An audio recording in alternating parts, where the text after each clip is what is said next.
Hello everyone, have you ever wondered what the most efficient mode is to drive your Tesla in? I've got a 2024 Model 3 Performance, so I have the choice of chill, standard and insane. If you have a non-performance model, you'll just have chill and standard. And I was thinking the other day, I would quite like to drive this all the time in insane. Otherwise, why buy the performance model at all? Might as well have just bought a dual motor. And it got me thinking, how much impact does it have driving this in insane compared to standard and chill? So I ran a little experiment on my commute to work. It's a fairly short trip, around about 25 miles a day. So may not be that conclusive, but it was interesting to see nonetheless. So what I've done is, the basis of the test was start every day 85% state of charge my car to 85%, Tesla say 80, whatever. So I charged mine to 85%. So at the start of every day for each different driving mode, 85%. I then spent the whole day in that mode. Siri was trying to get involved. So we started off in insane, which I realized was the wrong way to do it because I had the most fun slowly getting more boring. So we started off in insane. I picked 3 days in a row where the weather was consistent, no clouds in the sky, about 22 degrees, no need to preheat in the morning. Same journey to work at the same time, so it's as consistent as it possibly can be, and then the same time on the way back home from work. And the results are quite interesting. It wasn't what I was expecting, and I'll probably rerun this test again in the winter. I have the results here. So I've already filmed all of the driving modes. I didn't film, sorry, I should say, I've already done all of the driving. I didn't film any of it because it's not going to be interesting. The only rule really was just drive normally, keep up with traffic, do the speed limit. Whilst in insane, I didn't put my foot down, I didn't in chill, I didn't in standard, just the same every single time. So I will put the modes that I was driving in and the final result on the screen for each mode. I've got them written down so I can see what I've done. So I'll start from chill and work to insane. So these are the results for chill. I covered 24.8 miles, used 6.8 kilowatts, 271.9 watt hours per mile as the average, which converts to 3.6 miles per kilowatt. For a performance car, even if, because we don't know, even if that is the eco mode, that's how I've always seen it, as chill is eco, standard is standard, and insane is sport. Tesla being Tesla have chosen different names, but that's not how it turns out. So yeah, 3.6 miles per kilowatt. Very, very good, regardless of whether this was the performance, the standard, or the rear-wheel drive. Go to standard. On that day, it was 24.9 miles. Don't know where the extra 0.1 of a mile came from, but it's there.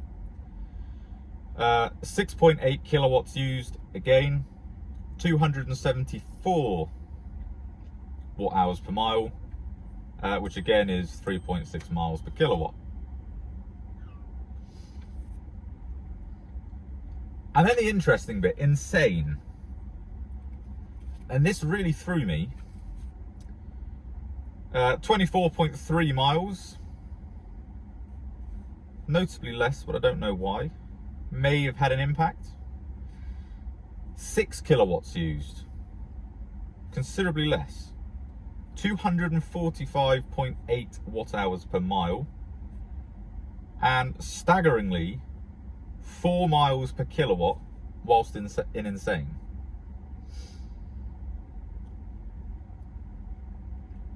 Now, when I started this, I was just hoping that insane would come close to standard so I could just run it in insane all the time. For whatever reason, it's come out as more efficient to run it in insane. Now, it could be a fluke. It was only done on one day. It's only 25 miles. It might not be that conclusive. But as that's my commute, I'm just going to drive this in insane all the time, because why wouldn't I? Most of the time I am just doing the speed limit and I am just following traffic, but it's nice that when I want to overtake, I've got the full force of this car to just go past without any concerns of, oh, I should change mode. Because Tesla don't make it overly easy to change mode quickly in that kind of situation. You can press and hold the left scroll wheel and change acceleration mode. You can tap on the screen a couple of times. But when you see an overtake opportunity, you just want to go out, foot down, go past.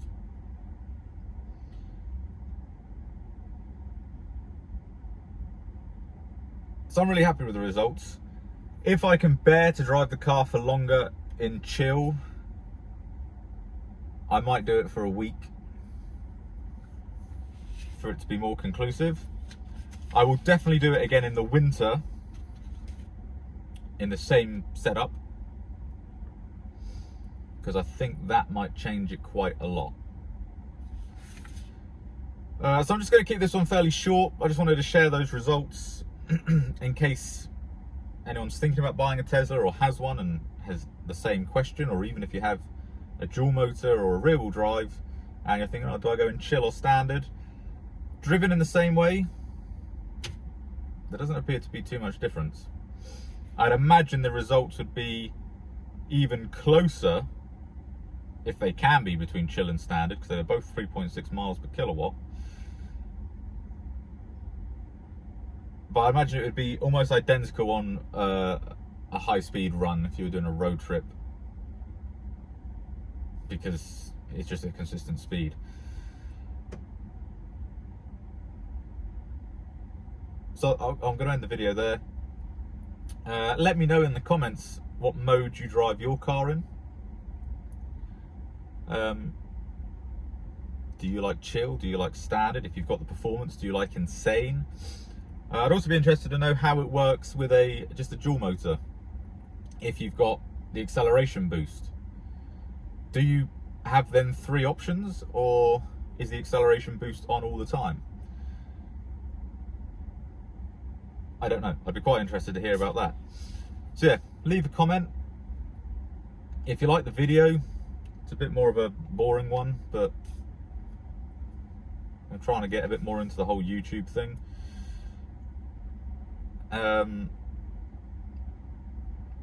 Yeah, leave a comment, subscribe, use my referral code if you are looking at buying a Tesla. You can get some money off. I will also get some credits. And if you like this sort of content, like the video, let me know in the comments. If you don't, if you think it's crap, please feel free to keep those thoughts to yourself.